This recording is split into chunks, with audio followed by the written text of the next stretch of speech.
Welcome to another exciting episode of the Million Dollar Peddlers. I'm Paper Guy. And I'm Mr. Magazine. We're going to talk about something interesting today, Mr. Magazine. Finally, I've been waiting for this day to come. All right, hit the like button. If you couldn't, we'll see you next video. Now, just the learning curve in any given collectible. And I know we've talked about something, similar things in the past, but it just really got to me the other day. Because I know I've told the story before about a mutual dealer friend of ours who was, sells postcards. Mm-hmm.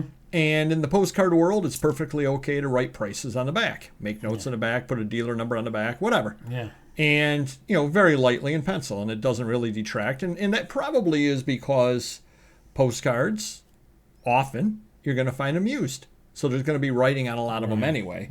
Yeah. So it's not the same thing as other collectibles, other areas, because a lot of them will have writing on them. Sure. That'd be like me collecting correspondence and going, this has writing on it. Exactly. Of course it does. That being said, he was selling some sports cards, and he wrote the prices on the back lightly in pencil. Ooh. Yeah, that was exact. I said, you don't do this. And he goes, what are you talking about? It's, you do it all the time on postcards. I said, you're destroying the value by writing on the back of the card. You really are. It's a whole different realm. I said, no, you do not do that. And he was stunned by that.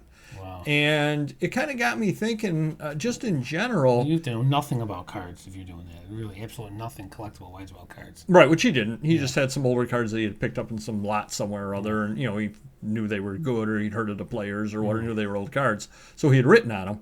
Yeah. And you see it a lot of times in the old comics too, but it's like the old garage sale where they take a piece of masking tape and put it on the cover and write 15 cents on it. Right. Or they write on the cover 10 cents in marker. They're not collectors. They don't care. Exactly. They want 10 cents for this comic book. That's it. But you deal in a lot more realms than me. What are some tips that you've learned that I wouldn't know? One that I finally figured out, which I know you didn't know when you first started selling, was with records and the shipping of the records and taking the records out and all that kind of stuff. I'm sure you know some things about action figures. And the other one that comes to my mind that you learned on your own, now whether you learned it because somebody told you or not, I'm not certain, but with bobbleheads. Yeah. And how to pack bobbleheads. Wrap that neck nice and, tight but not too tight, because you still wanted to give it a little give, because if it's too tight, if you wrap anything too tight or pack anything too tight, if they drop it, it's going to shatter or break if it's fragile and like that. So you definitely want to give it a little give so it has room in the box, so it could shift, half inch here or there, but not so much that it's going to get jostled around, So there's some strategy involved in that stuff. But like with records, how much does it detract from the value of the record if somebody wrote their name on the record itself, in the inner area, was it the ring area in there, and the label, I guess. Yeah, I think if it's like anything else, if it's a used record, if it's in good condition, the record's got wear, the cover's got wear, that's really not going to make a difference. It's the collector's preference. You could have two $8 Fleetwood Mac records, and they may, obviously if the one with no writing on the cover is there, they're going to buy that one, but someone may say, I'm just going to play it, what do I care? And they'll buy the other. So we've sold all different conditions, writing on them, writing not on them. So, like I said, but if you have a mint one, obviously, and you want to sell it as mint, you don't want any writing on there. The collector's not going to pay you $50 for one Pink Floyd, anything, if there's writing on the cover. So. Well, and another thing that wasn't, maybe it's been a big deal all along, but we became aware of it 15 years ago, was when you get into the magazine realm, mailing labels, or not mailing labels, as far as that went. It's probably 15 years ago. Yeah. Now, you were around that kind of collectible with your father back in the day, back in the 80s. Was mailing label a thing back then, or not particularly? No. Well, you would want to take it off. If you were getting, like, say we had a Mantle Life magazine and we wanted to frame it up, we would try and take it off, and there's, liquids you can use to do that. So it would be better looking without the mailing label on there if you're framing it. But if you're not framing, you're just collecting it, not as big of a deal. See, now I had one that was a Life magazine, Mickey Mantle mailing label, and I took that off. That was smart, right? It was his own with his address? Oh, yeah. Yeah. Hopefully you frame that through the magazine out. But a couple of other things. I mean, well, are there other things that you've thought of with collectibles that you've learned, or that are do's or don'ts within certain things that somebody wouldn't necessarily know? Certainly storage is an issue. You want to make sure they're stored properly, protective sleeves, the backers, and just like comic books, magazines, you can treat them the same way. But keep them preserved, so when you buy them or when you resell them, they stay in the same condition when you bought them, and not, like our warehouse, the way things are, they get jostled around 10 years later.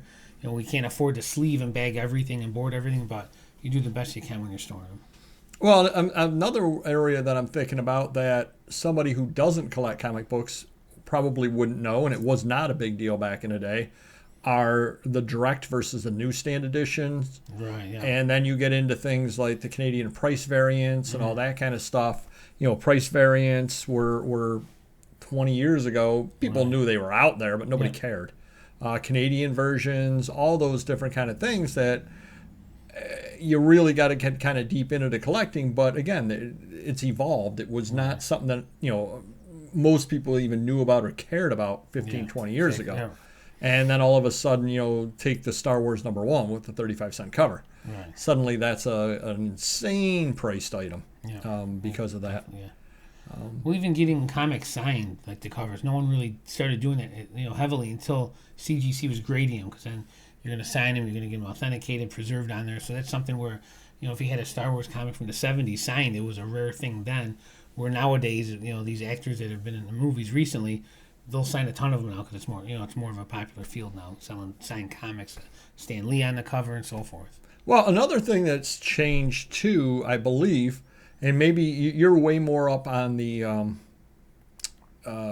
sports card area than I am, but what does the value change on an autographed card versus a non-autographed card if it's a good card to start with? Well, years ago, back in the heyday, they used to say, don't do it. Right. But now it's like anything else. You see like a signed mantle on a 52 rookie, it goes for a premium. So I think signed cards now, it doesn't matter if they're valuable or not. If anything, the condition's more important than the signature. So if you have a rough condition mantle signed, it may not raise the price. But if you got a mint condition one or near mint, and you get an autograph grade of a 9 and then the card's a 9, well, then it's going to worth 5 times as much probably. So it all depends. There's variables, but I think you can't go wrong now getting stuff signed.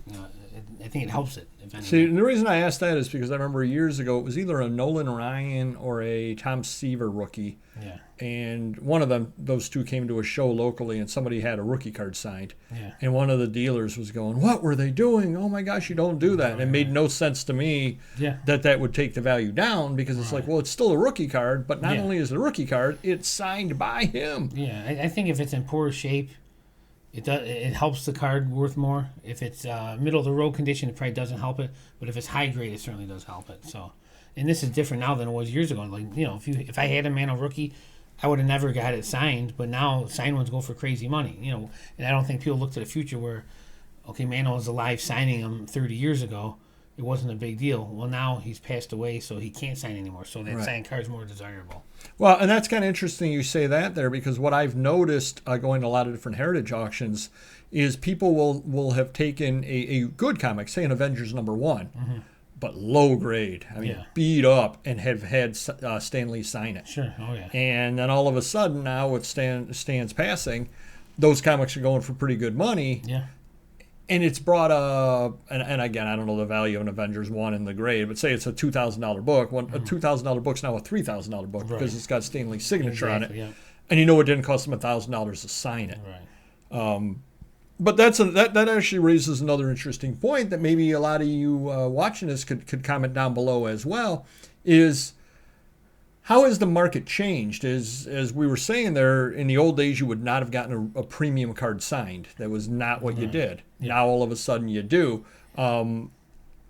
With the pressing and all that kind of stuff with the comics, well, all of a sudden, date stamps used to not be something other you wanted. Now, date stamps don't detract or add to value on things, and so on. So people change their opinions within the trade and the hobby as to what is important, what you can't do. Well, if you think about it, you go back 30 years when baseball was booming. All the Hall of Famers were alive and take out Ruth and people from that era. Now, if we had a signed Ruth card, that would have been a big deal because he passed away. But no one thought about oh, you're going to detract from it. Well, you could get their signatures. It wasn't as big of a deal.